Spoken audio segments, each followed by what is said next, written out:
College ಕೆಲ್ಸ ಮನೆ ನೀವೆಲ್ಲೇ ಇದ್ರು ಯಾವ ಏಜ್ ನವರೇ ಆಗಿದ್ರು ನೀವ್ ಫೋಮೋನ ಎಕ್ಸ್ಪೀರಿಯನ್ಸ್ ಮಾಡೇ ಮಾಡಿರ್ತೀರಾ. ಜಾಸ್ತಿ ಆಪ್ಷನ್ಸ್ ಇದ್ರೆ ಲೈಫ್ ಕಲರ್ಫುಲ್ ಆಗಿರುತ್ತೆ ಅಂತಾರೆ. ಆದ್ರೆ ನಮಗೆ ಇಷ್ಟೆಲ್ಲಾ ಚಾಯ್ಸಸ್ ಇದ್ರು ಅಷ್ಟೊಂದೆಲ್ಲ ಯಾಕೆ ಇರ್ತೀವಿ? ಅದೇನೋ ಮಿಸ್ಸಿಂಗ್ ಅನ್ಸುತ್ತಲ್ಲ ಲೈಫ್ ಅಲ್ಲಿ.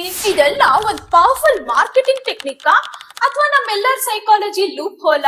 ಒಂದಂತೂ ನಿಜ, ಫೋಮೋ ಇರೋರು ಎಲ್ಲೇ ಇದ್ರು ಏನೇ ಮಾಡ್ತಿದ್ರು ಖುಷಿಯಾಗಂತೂ ಇರಲ್ಲ. ಈ ವಿಡಿಯೋ ನೋಡಿದ್ರೆ ಫೋಮೋ ನಿಮ್ ಬ್ರೈನ್ ಅಲ್ಲಿ ಹೇಗ್ ವರ್ಕ್ ಆಗುತ್ತೆ, ಯಾಕೆ ಬುದ್ಧಿವಂತರು ಕೂಡ ಅದಕ್ಕೆ ಸಿಕ್ಕಾಕೊಳ್ತಾರೆ, ಫೋಮೋ ಇಂದ ಹೇಗ್ ಆಚೆ ಬರ್ಬೇಕು ಅನ್ನೋದು ಗೊತ್ತಾಗುತ್ತೆ. ಅಯ್ಯೋ, ಶಾಪಿಂಗ್ ಅಲ್ಲಿ ದುಡ್ಡು ಹೋಯ್ತು, ಸ್ಟಾಕ್ ಮಾರ್ಕೆಟ್ ಕ್ರಾಶ್ ನಲ್ಲಿ ದುಡ್ಡು ಹೋಯ್ತು, ನೀವ್ ನನ್ ಮಾತು ಒಪ್ಲೇಬೇಡಿ. ಆದ್ರೆ ಒಂದ್ಸಾರಿ ಯೋಚನೆ ಮಾಡಿ, ನಾವ್ ತಗೊಳ್ಳೋ ಡಿಸಿಷನ್ಸ್ ಇಂದ ನಾವ್ ಲೈಫ್ ಅಲ್ಲಿ ಖುಷಿಯಾಗಿ ಯಾಕಿರೋಲ್ಲ? ನಮಸ್ಕಾರ, ಇವತ್ ಸಂಡೇ ರೆಸ್ಟ್ ಮಾಡೋಣ ಅಂತ ಮನೇಲಿದ್ದೀರಾ. ಆದ್ರೆ ಇನ್ಸ್ಟಾ ತೆಗ್ದಿದ ತಕ್ಷಣ ನಿಮ್ ಫ್ರೆಂಡ್ ಟ್ರೆಕಿಂಗ್ ಹೋಗಿರೋದ್ ನೋಡ್ತೀರಾ. ಹೊಟ್ಟೆಲಿ ಏನೋ ಒಂಥರ ಸಂಕಟ. ಸರಿ, ಇನ್ಸ್ಟಾ ಬೇಡ ಅಂತ ಲಿಂಕ್ಡ್ ಇನ್ ತೆಗಿತೀರಾ. ಅದ್ರಲ್ಲಿ ನೀವ್ ಅಪ್ಲೈ ಮಾಡದೇ ಇರೋ ಜಾಬ್ ನಿಮ್ ಹಳೆ ಕ್ಲಾಸ್ಮೇಟಿಕ್ ಸಿಕ್ಕಿದೆ ಅಂತ ಮತ್ತೆ ಅದೇ ತರದ್ ಸಂಕಟ. ಯಪ್ಪ, ಇದು ಯಾವ್ದು ಬೇಡ ಅಂತ ಸುಮ್ನೆ ವಾಟ್ಸ್ಆಪ್ ತೆಗೆದ್ರು ಅದ್ರಲ್ಲಿ ನಿಮ್ ಕರೀದೆ ನಿಮ್ ರಿಲೇಟಿವ್ಸ್ ಬರ್ಡೇ ಪಾರ್ಟಿ ಮಾಡ್ಕೊಂಡಿದ್ದಾರೆ. ಅಲ್ಲಿಗೆ ನಿಮ್ ಸಮಾಧಾನ ಸಮಾಧಿಯಾಗಿ ಸಂಡೆ ಹಾಳಾಗೋಯ್ತು ಅಂತಾನೆ ಅರ್ಥ. ಹಾಗಾದ್ರೆ ಇದು ಹೊಟ್ಟೆ ಕಿಚ್ಚ? ಖಂಡಿತ ಅಲ್ಲ. ಇದನ್ನೇ FOMO, fear of missing out ಅಂತ ಕರೀತಾರೆ. ಅಯ್ಯೋ, ನನಗಿಷ್ಟು ಸ್ಯಾಲರಿ ಸಿಕ್ತಿಲ್ವಲ್ಲ, ಫ್ರೆಂಡ್ಸ್ ಜೊತೆ ಪಾರ್ಟಿ ಮಿಸ್ ಮಾಡ್ಕೊಂಡ್ನಲ್ಲ, ಇಷ್ಟು ಖುಷಿಯಾಗಿ ನಾನ್ ನನ್ನ ಫ್ಯಾಮಿಲಿ ಜೊತೆ ಇಲ್ವಲ್ಲ ಅನ್ನೋ ಫೀಲಿಂಗ್ಸ್. ಇದ್ ಯಾಕೆ ಬರುತ್ತೆ ಗೊತ್ತಾ? ನಮ್ ಲೈಫ್ ನಲ್ಲಿ ನಾವೇನ್ ಮಾಡ್ಬೇಕು ಅಂತ ಯೋಚನೆ ಮಾಡೋದ್ ಬಿಟ್ಟು ರಮೇಶ ಸುರೇಶನ್ ಲೈಫ್ ನೋಡ್ಕೊಂಡ್ ಕೂತೀವಲ್ಲ, ಅದಕ್ಕೆ ಕೇಳಿ ಚಿಟ್ಟುಗೂ ಫೋಮೋ ಆಗುತ್ತೆ.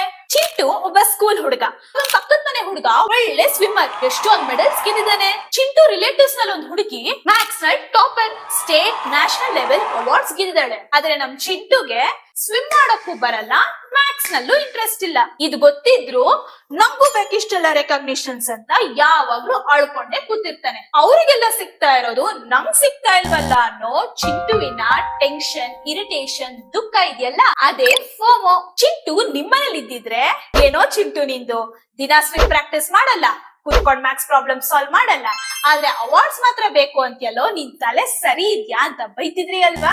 ಇದೇ ಆಗಾಗ ನಮ್ಗೂ ನಾವ್ ಹೇಳ್ಕೊಬೇಕಾಗಿರೋ ಬುದ್ಧಿ. ನಮ್ ಸಕ್ಸಸ್ ಬಗ್ಗೆ ಯೋಚನೆ ಮಾಡ್ದಿರಾ ನಾವ್ ಫೋಮೋದಲ್ಲೇ ಇರ್ತೀವಲ್ವಾ, ಅದಕ್ಕೆ ನಾವ್ ನಮ್ಗೆ ಅನ್ಲಕ್ಕಿ ಅನ್ಸೋದು. ರಿಸರ್ಚ್ ಹೇಳುತ್ತೆ ಆಲ್ಮೋಸ್ಟ್ 70% ಜನಕ್ಕೆ ಫೋಮೋ ಇಂದಾನೆ ಸ್ಟ್ರೆಸ್, ಆನ್ಸೈಟಿ, ಡಿಪ್ರೆಷನ್, ನಿದ್ರಾಹೀನತೆ ಇದೆಲ್ಲ ಆಗ್ತಿರೋದು ಅಂತ. ಇವತ್ ಜನ ಬಡ್ಜೆಟ್ ಇಲ್ಲ ಅಂದ್ರೂ ಶಾಪಿಂಗ್ ಮಾಡ್ತಾ ಇರೋದು, ಇಷ್ಟ ಇಲ್ಲ ಅಂದ್ರೂ ಟ್ರಿಪ್ ಮಾಡ್ತಾ ಇರೋದು ಒಂಥರ ಫೋಮೋ ಇಂದಾನೆ. ಹಾಗಾದ್ರೆ ಈ ಫೋಮೋ ಎಲ್ಲರಿಗೂ ಯಾಕಾಗುತ್ತೆ? ಏನ್ ಮಾಡಿದ್ರೆ ಫೋಮೋ ಇಂದ ಆಚೆ ಬಂದು ಸಕ್ಸಸ್ ಕಾಣ್ಬೋದು? ಸಿಂಪಲ್ ಆಗಿ ಮೂರ್ ಪಾಯಿಂಟ್ ನಲ್ಲಿ ಹೇಳ್ತೀನಿ ಕೇಳಿ. ಮೊದ್ಲೇದು, ಫೋಮೋ ಏನ್ ಹೊಸ ಕಾನ್ಸೆಪ್ಟ್ ಅಲ್ಲ ರೀ, ಅದ್ ನಮ್ ತಾತ ಮುತ್ತಾತ ಅವ್ರ ತಾತಂಗೂ ಆಗ್ತಿತ್ತು. ಇದೆಲ್ಲ ನಮ್ ಬ್ರೈನ್ ಆಟ ಅಷ್ಟೇ. ಅದಕ್ಕೆ ನಮ್ ಪೂರ್ವಜ ಬ್ರೈನ್ ಹೇಗ್ ಡಿಸೈನ್ ಆಗಿತ್ತು ಕ್ವಿಕ್ ಆಗಿ ನೋಡೋಣ. ನಿಮಗ್ ಗೊತ್ತೇ ಇದೆ, ಸಾವಿರಾರು ವರ್ಷದಿಂದ ಮನುಷ್ಯ ಅವನದ್ದೇ ಆದ ಸಣ್ಣ ಸಣ್ಣ ಗ್ರೂಪ್ಸ್ ಅಂದ್ರೆ ಟ್ರೈಬ್ಸ್ ನಲ್ಲಿ ಇರ್ತಿದ್ದ. ಬೇಟೆ ಆಡೋಕೆ, ದಟ್ಟವಾದ ಕಾಡು, ಕ್ರೂರ ಪ್ರಾಣಿಯಿಂದ ಸೇಫ್ ಆಗಿರೋಕೆ ಒಂದು ಟ್ರೈಬ್ ನಲ್ಲಿ ಇರೋದು ತುಂಬಾ ಇಂಪಾರ್ಟೆಂಟ್ ಆಗಿತ್ತು. ಅದಕ್ಕೆ ನಮ್ ಬ್ರೈನ್ ಅಲ್ಲಿ staying connected with people is staying alive ಅನ್ನೋದು ಗಟ್ಟಿಯಾಗಿ ಕೂತ್ಬಿಟ್ಟಿದೆ. ಈ ಕನೆಕ್ಷನ್ ಇವತ್ತು ತುಂಬಾ ಸ್ಟ್ರಾಂಗ್ ಇದೆ. ಅದಕ್ ಪ್ರೂಫೇ ನಮ್ಗೆ ನಮ್ ಫ್ರೆಂಡ್ಸ್ ಬೇಜಾರ್ ಮಾಡ್ದಾಗ ಹರ್ಟ್ ಆಗೋದು, ನಮ್ಮನ್ನ ಎಕ್ಸ್ಕ್ಲೂಡ್ ಮಾಡಿದಾಗ ಹರ್ಟ್ ಆಗೋದು, ನಾವಿಲ್ದೆ ಬೇರೆಯವ್ರು ಮಾಡೋ ಪ್ರೋಗ್ರೆಸ್ಗೂ ಹರ್ಟ್ ಆಗೋದು. ಈ ಸೋಷಿಯಲ್ ಎಕ್ಸ್ಕ್ಲೂಷನ್ ನ ಇವತ್ಗೂ ನಮ್ ಬ್ರೈನ್ ಫಿಸಿಕಲ್ ಪೇನ್ ತರನೇ ಫೀಲ್ ಮಾಡಿಸಿ ಅಷ್ಟೇ ನೋವು ಕೊಡುತ್ತೆ ಅಂತ. ಇದನ್ನ ನೋಡಿ ನನ್ಗೂ ಶಾಕ್ ಆಯ್ತು. ಆದ್ರೆ ಇದೇ ನಿಜ. ಎಷ್ಟೊಂದು ನ್ಯೂರೋಸೈನ್ಸ್ ಸ್ಟಡೀಸ್ ನಲ್ಲಿ MRI ಸ್ಕ್ಯಾನ್ಸ್ ತೋರಿಸುತ್ತೆ, ನಾವು ಬಿದ್ದಾಗ ಬ್ರೈನ್ ನಲ್ಲಿ ಆಕ್ಟಿವೇಟ್ ಆಗೋ ಪೇನ್ ಸೆಂಟರ್ಸ್ ನಮ್ಮನ್ನ ಒಂದು ಗ್ರೂಪ್ ದೂರ ಇಟ್ಟಾಗ್ಲೂ ಅದೇ ಪೇನ್ ಸೆಂಟರ್ಸ್ ಆಕ್ಟಿವೇಟ್ ಆಗುತ್ತೆ ಅಂತ. ಸೆಕೆಂಡ್ ಪಾಯಿಂಟ್, ಸೋಷಿಯಲ್ ಮೀಡಿಯಾ ಇಂದ ಫೋಮೋ ತುಂಬಾ ಜಾಸ್ತಿ ಆಗಿದೆ. ಹೇಗೆ ಅಂತೀರಾ?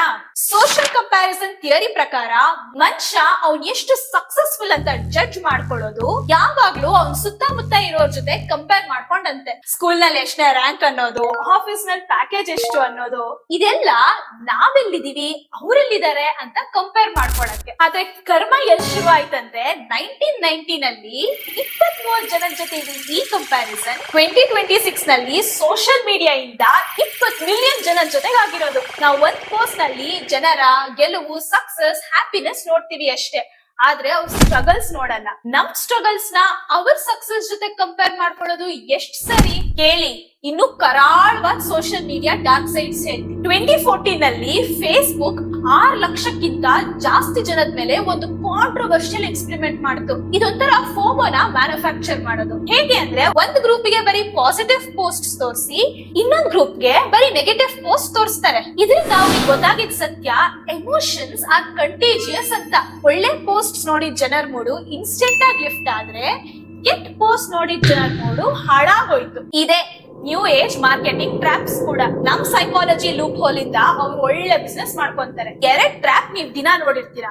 ಒಂದು, limited offer, luxury brands on sale, 70% of ಅನ್ನೋ ಪೋಸ್ಟ್ ತೋರಿಸಿ, ಅಯ್ಯೋ ಈ ಆಫರ್ ನಾನೆಲ್ಲಿ ಮಿಸ್ ಮಾಡ್ಕೊಂಡ್ಬಿಡ್ತೀನೋ ಅನ್ನೋ ಫೋಮೋ ಕ್ರಿಯೇಟ್ ಮಾಡಿಸ್ತಾರೆ. ಇದನ್ನೇ ಆರ್ಟಿಫಿಷಿಯಲ್ ಸ್ಕೇರ್ಸಿಟಿ ಟೆಕ್ನಿಕ್ ಅಂತಾರೆ. ಇನ್ನೊಂದು, 5,000 tickets book, only 2 seats remaining ಅಂತಾರೆ. ಇದನ್ನ ಬ್ಯಾಂಡ್ ವ್ಯಾಗನ್ ಎಫೆಕ್ಟ್ ಅಂತ ಕರೀತಾರೆ. ಇಷ್ಟೆಲ್ಲ ಜನ ತಗೊಂಡಿದ್ದಾರೆ ಅಂದ್ರೆ ಚೆನ್ನಾಗಿರುತ್ತೆ ಅಂತ, ಇದನ್ನ ಮಿಸ್ ಮಾಡ್ಕೊಂಡ್ಲೇಬಾರ್ದು ಅಂತ ಕಣ್ ಮುಚ್ಚಿ ದುಡ್ಡು ಹಾಕೋದು. ನಿಮ್ಗೂ ಈ ಎಕ್ಸ್ಪೀರಿಯನ್ಸ್ ಆಗಿದ್ರೆ ಕಾಮೆಂಟ್ ನಲ್ಲಿ ತಿಳಿಸಿ. ಸ್ಟಾಕ್ ಮಾರ್ಕೆಟ್ ನಲ್ಲಿ ದೊಡ್ಡ ದೊಡ್ಡ ಇನ್ವೆಸ್ಟರ್ಸ್ ಆಡೋ ಆಟನೂ ಇದೆ. ಈ ಸ್ಟಾಕ್ ಸಖತ್ತಾಗಿ ಬೆಳೆಯುತ್ತೆ ಅಂತ ಹೇಳಿ ಎಲ್ಲಾರ ಹತ್ರ ಇನ್ವೆಸ್ಟ್ ಮಾಡಿಸ್ತಾರೆ. ಜನ ಕಂಪ್ನಿ ನೋಡಲ್ಲ, ಅಥೆಂಟಿಸಿಟಿ ನೋಡಲ್ಲ, ಅಯ್ಯೋ ಬೇರೆಯವ್ರು ಪ್ರಾಫಿಟ್ ಮಾಡ್ಕೊಂಡ್ಬಿಡ್ತಾರೆ, ಈ ಆಫರ್ ನಾನ್ ಮಿಸ್ ಮಾಡ್ಕೊಂಡ್ಬಿಡ್ತೀನಲ್ಲ ಅನ್ನೋ ಫೋಮೋಗೆ ಇನ್ವೆಸ್ಟ್ ಮಾಡಿ. ಈ ತರ ಫೋಮೋ ಇನ್ವೆಸ್ಟರ್ಸ್ ಇಂದ ಆ ಸ್ಟಾಕ್ ಒಳ್ಳೆ ಪ್ರೈಸ್ ಹೋದ್ಮೇಲೆ ಆ ದೊಡ್ಡ ಇನ್ವೆಸ್ಟರ್ 10 times ಪ್ರಾಫಿಟ್ ಇಂದ ಸ್ಟಾಕ್ ನ ಎಕ್ಸಿಟ್ ಆಗ್ತಾನೆ. ಆಗ ಸ್ಟಾಕ್ ಪ್ರೈಸ್ ಪಟ್ ಅಂತ ಕೆಳಗ್ ಬೀಳುತ್ತೆ. ನೋಡಿದ್ರ, ಫೋಮೋ ಇಂದ 1-2 ಲಾಸ್. ಸರಿ, ದುಡ್ಡು ಮಾತ್ರ ಹೋಗುತ್ತಾ? ಇಲ್ಲ, ಅದ್ರ ಜೊತೆ ನೆಮ್ಮದಿನೂ ಕಿತ್ಕೊಂಡು ಹೋಗಿ ಇಲ್ಲದೆ ಇರೋ ಕಾಯಿಲೆಗಳು ಬರುತ್ತೆ. ಅದೇ 3ನೇ ಪಾಯಿಂಟ್, ಫೋಮೋ ಇಂದಾನೆ ಕಾಯಿಲೆ. ಈ ರಿಸರ್ಚ್ ಹೇಳುತ್ತೆ ನೋಡಿ. ಸೋಷಿಯಲ್ ಮೀಡಿಯಾ ಫೋಮೋ ಇಂದಾನೆ ಟೆನ್ಷನ್, ಆನ್ಸೈಟಿ ಹೆಚ್ಚಾಗಿ ಹಾರ್ಟ್ ರೇಟ್, ಕಾರ್ಟಿಸಾಲ್ ಲೆವೆಲ್ಸ್ ಜಾಸ್ತಿ ಆಗುತ್ತೆ ಅಂತ. ಇನ್ನೂ ವರ್ಸ್ಟ್ ಅಂದ್ರೆ, ಎಷ್ಟೋ ಯಂಗ್ಸ್ಟರ್ಸ್ ಗೆ ಸ್ಮೋಕ್ ಮಾಡೋದು, ಡ್ರಿಂಕ್ಸ್ ಮಾಡೋದು, ಕೆಟ್ಟ ಮಾತುಗಳನ್ನ ಯೂಸ್ ಮಾಡೋದು ಇಷ್ಟ ಇಲ್ಲ ಅಂದ್ರು ಅಯ್ಯೋ ಗ್ರೂಪ್ ಇಂದ ಆಚೆ ಹಾಕ್ಬಿಡ್ತಾರೆ ಅನ್ನೋ ಭಯಕ್ಕೆ ಕೆಟ್ಟ ಅಭ್ಯಾಸಗಳು ಕಲಿತಾರೆ. ಇದರಿಂದ ನಮ್ ಹೆಲ್ತ್, ನಮ್ ಪರ್ಸನಾಲಿಟಿ ಹಾಳಾಗುತ್ತೆ ಅಷ್ಟೇ. ಅಂತ ಕೆಟ್ಟ ಗ್ರೂಪ್ ನಲ್ಲಿ ಇದ್ದು ಏನ್ ಯೂಸ್? ಏನ್ ಮಾಡೋದು ಫೋಮೋಗೆ ಅಂತೀರಾ? ಸೊಲ್ಯೂಷನ್ಸ್ ಹೇಳ್ತೀನಿ ಕೇಳಿ. ಫಸ್ಟ್, ಜೋಮೋಗೆ ಸ್ವಿಚ್ ಆಗಿ. ಇದೇನಪ್ಪ ಜೋಮೋ ಅಂತ ನಗ್ಬೇಡಿ. ಜೋಮೋ ಅಂದ್ರೆ ಜಾಯ್ ಆಫ್ ಮಿಸ್ಸಿಂಗ್ ಔಟ್. ನಿಮ್ಗೆ ಇಷ್ಟ ಇಲ್ದಿರೋ ಕೆಟ್ಟ ಅಭ್ಯಾಸಗಳಿಗೆ, ಪಾರ್ಟಿಗಳಿಗೆ, ನಿಮ್ ಬಡ್ಜೆಟ್ ನಲ್ಲಿ ಇಲ್ದೇ ಇರೋ ಶಾಪಿಂಗ್ ಗೆ, ನಿಮಗ್ ಟೆನ್ಷನ್ ಕೊಡೋ ಜಾಬಿಗೆ ಕಾನ್ಫಿಡೆಂಟ್ ಆಗಿ ನೋ ಹೇಳಿ. ಸ್ಟ್ರಾಂಗ್ ಬೌಂಡ್ರೀಸ್ ಹಾಕಿ. ಆಗ್ಲೇ ನಿಮ್ ಪರ್ಸನಾಲಿಟಿ ಸ್ಟ್ರಾಂಗ್ ಆಗೋದು, ಮತ್ತೆ ಅದ್ರಲ್ಲಿ ಖುಷಿನ ನೋಡಿ. ಫೋಮೋ ಬಂದ್ರು ತಕ್ಷಣ ಮಾಯ ಆಗುವಂತ ಮಂತ್ರ ಹೇಳ್ತೀನಿ ಕೇಳಿ. ಅದೇ ಐಡೆಂಟಿಟಿ ಕ್ಲಾರಿಟಿ. ಫೋಮೋ ಆಗೋದು ನಿಮಗ್ ಗೊತ್ತಿಲ್ಲದೆ ನಿಮ್ ಮನ್ಸಿನಲ್ಲಿ ಉಳಿದಿರೋ ಆಳವಾದ ಆಸೆಗಳಿಂದ. ನಿಮ್ಗೆ ರೆಕಗ್ನಿಷನ್ ಬೇಕು ಅನ್ನೋ ಆಸೆ ಮನ್ಸಿನಲ್ಲಿದ್ದಾಗ, ಯಾರಿಗೆ ಪ್ರಮೋಷನ್, ಅವಾರ್ಡ್ ಸಿಕ್ಕರು ಅದ್ ನಿಮ್ಗೆ ಬೇಜಾರ್ ಮಾಡ್ಸುತ್ತೆ. ನಿಮ್ಗೆ ಸ್ಟಡೀಸ್ ನಲ್ಲಿ ಒಳ್ಳೆ ಪರ್ಸೆಂಟೇಜ್ ಬೇಕು ಅಂದಾಗ, ಜಾಬ್ ನಲ್ಲಿ ಒಳ್ಳೆ ಸ್ಯಾಲರಿ ಬೇಕು ಅಂದಾಗ, ಅದನ್ನ ಅಚೀವ್ ಮಾಡಿರೋರು ನೋಡಿದಾಗ ಫೋಮೋ ಆಗುತ್ತೆ. ಸೊ ನೆಕ್ಸ್ಟ್ ಟೈಮ್ ಈ ಫೀಲಿಂಗ್ ಬಂದಾಗ ನಿಮ್ ಮನ್ಸಲ್ಲಿರೋ ಆಸೆ ಏನು ಅಂತ ಕ್ವೆಶ್ಚನ್ ಮಾಡ್ಕೊಳ್ಳಿ. ಈ ಕ್ವೆಶ್ಚನ್ ಕೇಳಿದ ತಕ್ಷಣ ನಿಮ್ ಮೈಂಡ್ ನ ಫುಲ್ ಕಾನ್ಸಂಟ್ರೇಷನ್ ನೀವು ಸಕ್ಸಸ್ ಆಗಕ್ ಏನ್ ಮಾಡ್ಬೇಕು ಅನ್ನೋದ್ರ ಮೇಲೆ ಹೋಗುತ್ತೆ. ಅದನ್ನ ಮಾಡಿ ಸಕ್ಸಸ್ ಆಗಿ. ಇದು ಬಂದಿರೋ ಫೋಮೋನ ಮಾಯ ಮಾಡಕ್ ಆಯ್ತು. ಫೋಮೋ ನಮ್ ಲೈಫ್ ನಲ್ಲೇ ಬರಬಾರ್ದು, ಪರ್ಮನೆಂಟ್ ಸೊಲ್ಯೂಷನ್ ಬೇಕು ಅಂತೀರಾ? ಹಾಗಿದ್ರೆ ಈ ಮಂತ್ರ ಕೇಳಿ. ಯಾವ್ದೇ ಕೆಲ್ಸ ಮಾಡಿದ್ರು ನಮ್ಗೋಸ್ಕರ ಮಾಡ್ಬೇಕು, ನಮಗ್ ಖುಷಿ ಕೊಡೋದನ್ನ ಮಾತ್ರ ಮಾಡ್ಬೇಕು. ಅದೇ ನಮಗ್ ಸಕ್ಸಸ್ ಕೊಡೋದು. ವಿರಾಟ್ ಕೊಹ್ಲಿ ತರ ದುಡ್ಡು ಮಾಡ್ಬೇಕು ಅಂತ ಕ್ರಿಕೆಟ್ ಆಡ್ಬೇಡಿ. ಕ್ರಿಕೆಟ್ ನಿಮಗೆ ಖುಷಿ ಕೊಟ್ರೆ ಮಾತ್ರ ಆಡಿ. ಮತ್ತೆ ನಿಮ್ಗೋಸ್ಕರ ಎಕ್ಸ್ಪೀರಿಯನ್ಸಸ್ ನ ಮಾಡಿ. ಕೆಲವರು ಇರ್ತಾರೆ, ಒಂದ್ ಹೊಸ ಜಾಗ ಅಥವಾ ರೆಸ್ಟೋರೆಂಟ್ ನಲ್ಲಿ ಊಟ ನೋಡಿದ ತಕ್ಷಣ ಮೊದ್ಲು ಮೊಬೈಲ್ ನಲ್ಲಿ ಪಿಕ್ ತೆಗಿಲೇಬೇಕು. ಅದಲ್ಲಿಗೆ ನಿಲ್ಲುತ್ತಾ? ಇಲ್ಲ, ಅದನ್ನ ಇಮಿಡಿಯೇಟ್ ಸ್ನ್ಯಾಪ್ ಅಥವಾ ಪೋಸ್ಟ್ ಮಾಡೇ ಬಿಡ್ಬೇಕು. ಇಂಥವನ್ನ ನೀವು ನೋಡಿದ್ರೆ ಎಸ್ ಅಂತ ಕಮೆಂಟ್ ಮಾಡಿ. ಹೌದು, ಫ್ಯಾಮಿಲಿ ಫ್ರೆಂಡ್ಸ್ ಜೊತೆ ಶೇರ್ ಮಾಡ್ಕೊಳ್ಳೋದು ಮುಖ್ಯನೇ. ಆದ್ರೆ ಮೊದ್ಲು ನೀವ ಎಕ್ಸ್ಪೀರಿಯನ್ಸ್ ನ ಎಂಜಾಯ್ ಮಾಡ್ಬೇಕು. ಅದು ನಿಮ್ ಮೆಮರಿ ಸೇರ್ಬೇಕು. ಆಗ ಖುಷಿಯಾಗಿರ್ತೀರಾ. ಫೋಮೋ ನಿಮ್ ಟಚ್ ಮಾಡಲ್ಲ. ಹೀಗೆ ಫೋಮೋನ ಬಿಟ್ರೆ ಲಕ್ಕಿ ಆಗ್ತೀರಾ, ಇಲ್ಲ ಅಂದ್ರೆ ಅವಲಕ್ಕಿದೆ. ಸೊ ಈಗಿಂದ ಕೆಟ್ಟ ವಿಷಯಗಳಿಗೆ ಕಾನ್ಫಿಡೆಂಟ್ ಆಗಿ ನೋ ಹೇಳಿ. ಚಾನೆಲ್ ನ ಸಬ್ಸ್ಕ್ರೈಬ್ ಮಾಡಿ, ಲೈಕ್ ಮಾಡಿ, ಕಾಮೆಂಟ್ ಮಾಡಿ, ಖುಷಿಯಾಗಿರಿ. ನಮಸ್ತೆ.